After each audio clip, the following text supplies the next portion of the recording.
Chapter 6 At Full Steam. At this cry, the whole ship's crew hurried towards the harpooner. Commander, officers, masters, sailors, cabin boys, even the engineers left their engines and the stokers their furnaces. The order to stop her had been given, and the frigate now simply went on by her own momentum. The darkness was then profound, and however good the Canadian's eyes were, I asked myself how he had managed to see, and what he had been able to see. My heart beat as if it would break, but Ned Land was not mistaken, and we all perceived the object he pointed to. At 2 cables' length from the Abraham Lincoln, on the starboard quarter, the sea seemed to be illuminated all over. It was not a mere phosphoric phenomenon. The monster emerged some fathoms from the water, and then threw out that very intense but mysterious light mentioned in the report of several captains. This magnificent irradiation must have been produced by an agent of great shining power. The luminous part traced on the sea an immense oval, much elongated, the center of which condensed a burning heat, whose overpowering brilliancy died out by successive gradations. "It is only a mass of phosphoric particles," cried one of the officers. "No, certainly not," I replied. "That brightness is of an essentially electrical nature. Besides, see, it moves! It is moving forwards, backwards, it is darting towards us." A general cry arose from the frigate. "Silence!" said the captain. "Up with the helm! Reverse the engines!" The steam was shut off, and the Abraham Lincoln, beating to port, described a semicircle. "Right the helm! Go ahead!" cried the captain. These orders were executed, and the frigate moved rapidly from the burning light. I was mistaken. She tried to sheer off, but the supernatural animal approached with a velocity double her own. We gasped for breath. Stupefaction more than fear made us dumb and motionless. The animal gained on us, sporting with the waves. It made the round of the frigate, which was then making 14 knots, and enveloped it with its electric rings like luminous dust. Then it moved away 2 or 3 miles, leaving a phosphorescent track like those volumes of steam that the express trains leave behind. All at once, from the dark lines of the horizon, whither it retired to gain its momentum, the monster rushed suddenly towards the Abraham Lincoln with alarming rapidity, stopped suddenly about 20 feet from the hull, and died out, not diving under the water, for its brilliancy did not abate, but suddenly, and as if the source of this brilliant emanation was exhausted. Then it reappeared on the other side of the vessel, as it had turned and slid under the hull. Any moment a collision might have occurred which would have been fatal to us. However, I was astonished at the maneuvers of the frigate. She fled and did not attack. On the captain's face, generally so impassive, was an expression of unaccountable astonishment. "Mr. Aronnax," he said, "I do not know what formidable being I have to deal, and I will not imprudently risk my frigate in the midst of the darkness. Besides, how attack this unknown thing? How defend oneself from it? Wait for daylight, and the scene will change." "You have no further doubt, Captain, of the nature of the animal?" "No, sir, it is evidently a gigantic narwhal, an electric one." "Perhaps," added I, "one can only approach it with a torpedo." "Undoubtedly," replied the captain. "If it possesses such dreadful power, it is the most terrible animal that ever was created. That is why, sir, I must be on my guard." The crew were on their feet all night. No one thought of sleep. The Abraham Lincoln, not being able to struggle with such velocity, had moderated its pace and sailed at half speed. For its part, the narwhal, imitating the frigate, let the waves rock it at will, and seemed decided not to leave the scene of the struggle. Towards midnight, however, it disappeared, or to use a more appropriate term, it died out like a large glowworm. Had it fled? One could only fear, not hope. But at 7 minutes to 1 o'clock in the morning, a deafening whistle was heard, like that produced by the body of water rushing with great violence. The captain, Ned Land, and I were then on the poop, eagerly peering through the profound darkness. "Ned Land," asked the commander, "you have often heard the roaring of whales." "Aye, sir, but never such whales the sight of which brought me in $2,000, if I could only approach within 4 harpoons' length of it." "But to approach it," said the commander, "I ought to put a whaler at your disposal." "Certainly, sir." "That will be trifling with the lives of men." "And mine, too," simply said the harpooner. Towards 2 o'clock in the morning, the burning light reappeared, not less intense, but 5 miles to windward of the Abraham Lincoln. Notwithstanding this distance and the noise of the wind and sea, one heard distinctly the loud strokes of the animal's tail, and even its panting breath, and it seemed that, at the moment that the enormous narwhal had come to take breath at the surface of the water, the air was engulfed in its lungs like the steam in the vast cylinders of a machine of 2,000 horsepower. Thought I, a whale with the strength of a cavalry regiment should be a pretty whale. We were on the qui vive till daylight, and prepared for the combat. The fishing implements were laid along the hammock nettings. The second lieutenant loaded the blunderbusses, which could throw harpoons to the distance of a mile, and long duck guns with explosive bullets, which inflicted mortal wounds even to the most terrible animals. Ned Land contented himself with sharpening his harpoon, a terrible weapon in his hands. At 6 o'clock, day began to break, and with that first glimmer of light, the electric light of the narwhal disappeared. At 7 o'clock, the day was sufficiently advanced, but a very thick sea fog obscured our view, and the best spy glasses could not pierce it. That caused disappointment and anger. I climbed the mizzenmast. Some officers were already perched on the mastheads. At 8 o'clock, the fog lay heavily on the waves, and its thick scrolls rose little by little. The horizon grew wider and clearer at the same time. Suddenly, just as on the day before, Ned Land's voice was heard. "The thing's itself on the port quarter!" cried the harpooner. Every eye was turned towards the point indicated. There, a mile and a half from the frigate, a long blackish body emerged a yard above the waves. Its tail, violently agitated, produced a considerable eddy.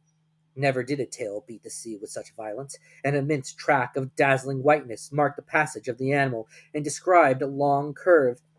The frigate approached the cetacean. I examined it thoroughly. The reports of the Shannon of the Helvetia had rather exaggerated its size, and I estimated its length at only 250 feet. As to its dimensions, I could only conjecture them to be admirably proportioned. While I watched the phenomena, two jets of steam and water were ejected from its vents, and rose to the height of 120 feet. Thus I ascertained its way of breathing. I concluded definitely that it belonged to the vertebrate branch, class Mammalia. The crew waited impatiently for their chief's orders. The latter, after having observed the animal attentively, called the engineer. The engineer ran to him. "Sir," said the commander, "you have steamed up." "Yes, sir," answered the engineer. "Well, make up your fires and put on all steam." Three hurrahs greeted this order. The time for the struggle had arrived. Some moments after, the two funnels of the frigate vomited torrents of black smoke, and the bridge quaked under the trembling of the boilers. The Abraham Lincoln, propelled by her wonderful screw, went straight at the animal. The latter allowed it to come within half a cable's length. Then, as if disdaining to dive, it took a little turn and stopped a short distance off. This pursuit lasted nearly 3/4 of an hour, without the frigate gaining 2 yards on the cetacean. It was quite evident that at the rate we should never come up with it.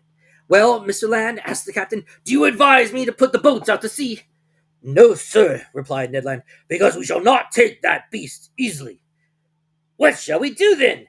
"Put on more steam if you can, sir. With your leave, I mean to post myself under the bowsprit, and if we get within harpooning distance, I shall throw my harpoon." "Go, Ned," said Captain. "Engineer, put on more pressure." Ned Land went to his post. The fires were increased. The screw revolved 43 times a minute, and the steam poured out of the valves. We heaved the log and calculated that Abraham Lincoln was going at the rate of 18.5 miles an hour. But the accursed animal swam at the same speed. For a whole hour the frigate kept up this pace, without gaining 6 feet. It was humiliating for one of the swiftest sailors in the American Navy.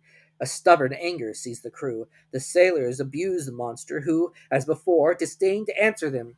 The captain no longer contented himself with twisting his beard. He gnawed it. The engineer was called again. "You have turned full steam on?" "Yes, sir," replied the engineer. The speed of the Abraham Lincoln increased. Its masts trembled down to their stepping holes, and the cloud of smoke could hardly find way out of narrow funnels. They heaved the log a second time. "Well," said the captain of the man on the wheel, 19 miles and 3/10, sir." "Clap on more steam." The engineer obeyed. The manometer showed 10 degrees, but the cetacean grew warm itself, no doubt, for without straining itself, it made 19 3/10 miles. What a pursuit! No, I cannot describe the emotion that I vibrated through. Ned Land kept his post, harpoon in hand. Several times the animal let us gain upon it. "We shall catch it! We shall catch it!" cried the Canadian. But just as he was going to strike, the cetacean stole away with a rapidity that could not be estimated at last. Then 30 miles an hour, and even during our maximum of speed, it bullied the frigate. going round and round it. A cry of fury broke from everyone. At noon, we were no further advanced than at 8 o'clock in the morning. The captain then decided to take more direct means. "Ah," said he, "the animal goes quicker than the Abraham Lincoln. Very well, we will see whether it will escape these conical bullets. Send your men to the forecastle, sir." The forecastle gun was immediately loaded and slewed round, but the shot passed some feet above the cetacean, which was half a mile off. "Another more to the right," cried the commander, "and $5 to whoever will hit that infernal beast." An old gunner with a gray beard, that I can see now, with steady eye and grave face, went up to the gun and took a long aim. A loud report was heard, with which were many mingled the cheers of the crew. The bullets did its work. It hit the animal, and sliding off the rounded surface, was lost in 2 miles' depth of sea. The chase began again, and the captain, leaning towards me, said, "I will pursue that beast till my frigate bursts up." "Yes," answered I, "and you will be quite right to do it." I wished the beast would exhaust itself, and not be insensible to fatigue like a steam engine, but it was of no use. Hours passed without its showing any signs of exhaustion. However, it must be said in praise of the Abraham Lincoln that she struggled on indefatigably. I cannot reckon the distance she made under 300 miles during this unlucky day. November the 6th, but night came on and overshadowed the rough ocean. Now I thought our expedition was at an end, and that we should never again see the extraordinary animal. I was mistaken. At 10 minutes to 11 in the evening, the electric light reappeared 3 miles to windward of the frigate, as pure, as intense as during the preceding night. The narwhal seemed motionless, perhaps tired with its day's work. It slept, letting itself float with the undulation of the waves. Now was a chance of which the captain resolved to take advantage. He gave his orders. The Abraham Lincoln kept up half steam and advanced cautiously so as not to wake its adversary. It is no rare thing to meet in the middle of the ocean whales so sound asleep that they can be successfully attacked, and Ned Land had harpooned more than one during its sleep.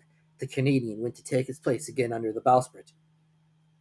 The frigate approached noiselessly, stopped at 2 cables' length from the animal, and followed its track. No one breathed. A deep silence reigned on the bridge. We were not 100 feet from the burning focus, the light of which increased and dazzled our eyes. At this moment, leaning on the forecastle bulwark, I saw below me Ned Land grappling the martingale in one hand, brandishing his terrible harpoon in the other, scarcely 20 feet from the motionless animal. Suddenly his arm straightened, and the harpoon was thrown. I heard the sonorous stroke of the weapon, which seemed to have struck a hard body. The electric light went out suddenly, and 2 enormous waterspouts broke over the bridge of the frigate, rushing like a torrent from stem to stern, overthrowing men and breaking the lashings of the spars. A fearful shock followed, and thrown over the rail without having time to stop myself, I fell into the sea.